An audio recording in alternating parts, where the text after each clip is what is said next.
Hey folks, welcome to the Cyber Pulse. If you've had the sense lately that cybersecurity feels a little uncomfortable, you're not imagining it. Funding is back, but it's pickier. AI is getting embedded everywhere, and the incentives are shifting. Governance is moving from theory to enforcement, and more people are openly talking about burnout and sustainability.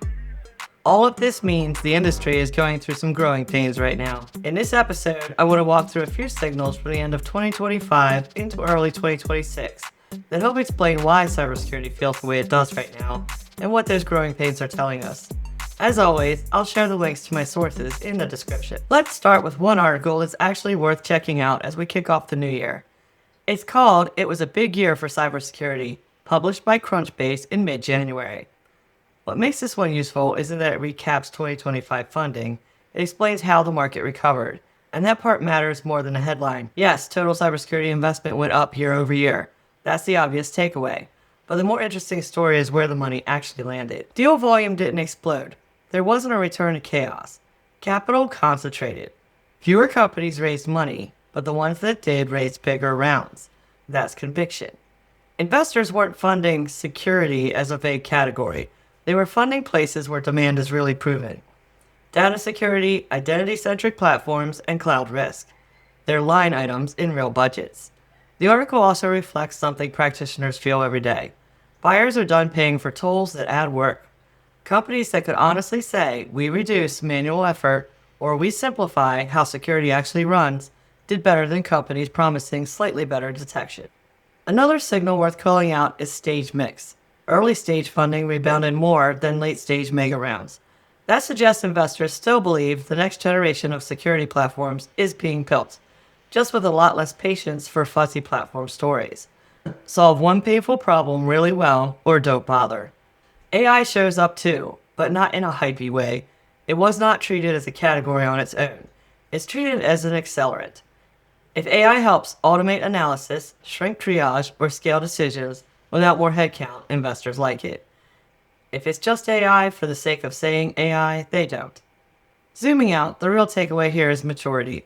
The 2025 rebound wasn't driven by fear or buzzwords. It was driven by buyers continuing to spend in places that map cleanly to how modern environments actually work. As we head into 2026, that distinction matters. The market isn't rewarding more tools. It's rewarding tools that collapse complexity, enforce control, and actually work in cloud and identity-driven environments. That kind of recovery tends to stick. If the first story tells us where money flowed in cybersecurity, the next one tells us something just as important: how the AI platforms we're starting to rely on plan to make money. On January 16th, it was reported in Adweek that OpenAI plans to bring advertising and sponsored products into ChatGPT. That's a meaningful shift, and not just for marketing teams. Up to now, ChatGPT has been framed as a tool, a subscription, an appy, a productivity assistant. Ads change the incentive model. Once advertising enters the picture, responses and recommendations can eventually be shaped by commercial relationships, not just relevance or correctness.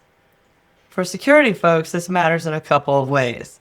First, people already use ChatGPT informally for security research, troubleshooting, even policy interpretation. The moment ads show up, trust boundaries start to matter more. Not because ads are evil, but because context matters. When a system is both a tool and a marketplace, neutrality gets complicated. Second, this tells us how AI platforms see long-term value. Ads only work if users stay engaged. That means AI interfaces will increasingly optimize for stickiness, not just accuracy. And that's your reminder that AI systems are not neutral infrastructure. They're products with incentives. To Adweek's credit, the article doesn't overreact. Ads will roll out gradually, and OpenAI has talked about safeguards. But the direction is clear. ChatGPT is evolving from a tool into a platform. As AI gets embedded deeper into security workflows, governance questions won't just be about data leakage or hallucinations. They'll also be about influence, bias, and commercial pressure inside systems we increasingly trust to help us think. If you're looking for solid, community-driven content on AI and security, I want to flag an upcoming event that's worth knowing about. Next week, the Cloud Security Alliance is hosting its virtual AI Summit 2026. It's a free 2-day event, and it's focused on AI risk, governance, and security in cloud environments. CSA has a long track of bringing together practitioners, researchers, and builders, and this summit is very much in that lane. Day 1 focuses on agentic AI, systems that can plan, reason, and act autonomously, and the security and control questions come with that. Day 2 shifts to generative AI, including how these models are being used in security operations, where risks like prompt injection and bias show up, and how teams are thinking about governance and assurance. If AI is already part of your environment or about to be, this is the kind of event that can help you stay grounded in what's actually happening, not just what's being hyped. It's virtual, it's free, and it's aimed at people doing the work. I'll drop the registration link in the description. All of this, funding shifts, AI incentives, governance frameworks, eventually lands on real people trying to make security work inside real organizations. That's why a talk that flew under the radar last year is worth revisiting. At B-Side, San Francisco 2025, Mike Prevet gave a talk called Trust Engineering, Building Security Leadership in Early Stage Startups. It's on YouTube, and it's one of the most honest takes on the first security hire role you'll find. His core argument is simple and a little uncomfortable. Startups don't hire security leaders because they want security. They hire them because of pressure, customers, sales cycles, compliance, and credibility. From that reality, he introduces trust engineering, not just as a framework, not as a buzzword, as a survival skill. If you're the first security hire, you don't get to lead with enforcement. You have to earn trust first. You translate security into business language. You align with sales early. You use compliance strategically. You make decisions even when you don't have perfect information. What makes the talk land is how well it lines up with everything else we've talked about. As tools consolidate and AI becomes more influential, the real bottleneck isn't technology, it's trust. Trust from execs, trust from engineers, and trust from customers.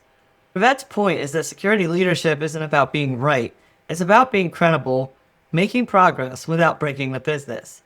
In a market increasingly focused on control and enforcement, that human dimension matters more than ever. We've talked a lot about markets, platforms, and leadership, but there's another part of security work that almost never shows up in funding charts: the toll it takes on the people doing incident response.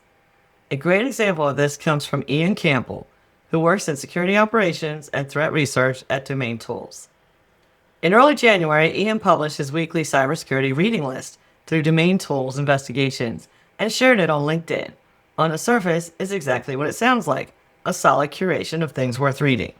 But what makes this one stand out is the context he adds. Ian talks openly about incident stress response and about the reality that teams can perform well under pressure and still need ways to decompress afterwards. He makes the point that feels obvious once you hear it, but we don't say it out loud enough. Incident response doesn't just happen in systems, it happens in people's bodies. The reading list itself is good, but the message reframes it. Staying informed and staying functional are connected. And this isn't an HR blog post or a wellness campaign.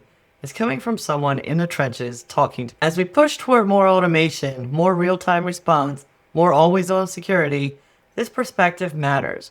You can't scale security forever without thinking about recovery. Not just system recovery, but human recovery. It's a quiet post, not flashy, but one of the more grounded signals I've seen this year about what sustainable security actually requires.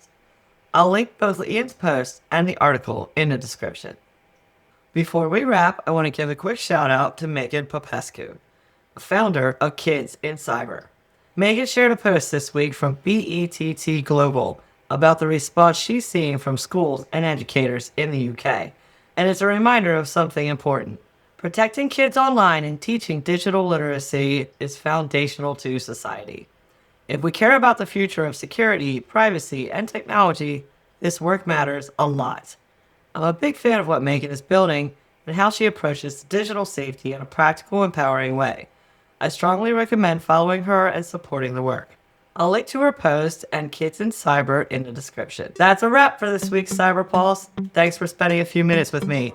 If you want to stay up to date with how cybersecurity actually works across people, processes, and technology, you can subscribe to the Cyber Pulse newsletter.